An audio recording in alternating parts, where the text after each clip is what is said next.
The history and science behind the outbreak. Outbreak Day. Outbreak Day is the date that the Cordyceps brain infection reached critical mass. It occurred on September 26, 2013, and reached Austin in the early morning hours of September 27, 2013. Though the infection had been rising in intensity for days, it reached such a state when people began to be admitted to hospitals.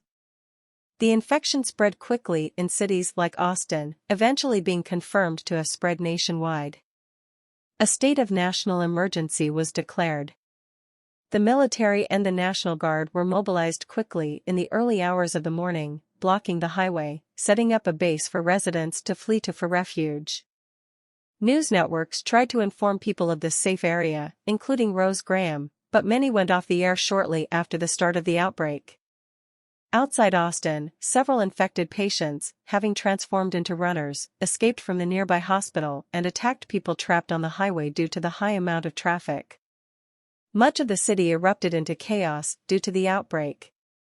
Police cars rushed to various areas in the city, setting up roadblocks to contain citizens believed to be infected, only to be overrun by them. Buildings were set ablaze, some even exploding due to gas leaks, despite the army's efforts to intervene. The outside country areas of the city were much quieter. Joel and Sarah's area only appeared to have one infected, Jimmy Cooper. Many residents in these areas fled towards the city due to the advice on the radio and television, unaware of the chaotic events occurring. Joel would later look back on that day and comment about how families were torn apart and how it was a god-awful mess. The Last of Us has never been your run-of-the-mill zombie outbreak. Instead of the undead, the monsters in the game are people that have been infected by a type of mutated fungus, the Cordyceps brain infection, CBI. Beyond just being an interesting take on post-apocalyptic infected humans, the fungus in The Last of Us is a type of mutated Cordyceps fungus, a real-life zombifying fungus. Like the fungus in the game, Cordyceps are parasitic, infecting their hosts and using their bodies as spawning grounds.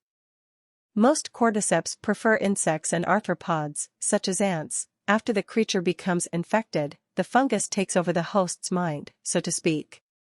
The host creature will begin to act abnormally, its movements may become erratic, it will stop eating, and, in many cases, it will climb to a high point, such as a tall plant or branch.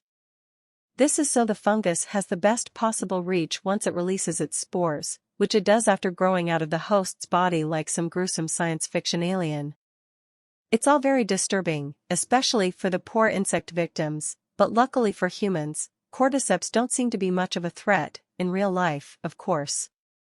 In The Last of Us, the fungus is very deadly, turning its unfortunate host into a mindless killing machine, before overtaking the body entirely and turning it into a walking spore bomb. Behind the scenes.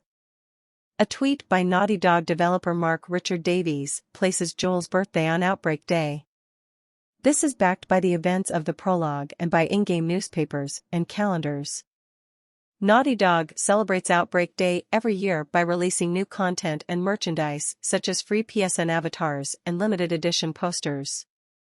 To commemorate the very first Outbreak Day in 2013, Naughty Dog released behind-the-scenes footage of the musical alternate ending to the public. On September 24, 2019, 2 days before Outbreak Day, the initial release date for The Last of Us Part 2 was announced and pre-orders were opened for the various special editions of the game in anticipation of a press event on Outbreak Day proper. The press event featured the first public, hands-on gameplay demo for Part 2.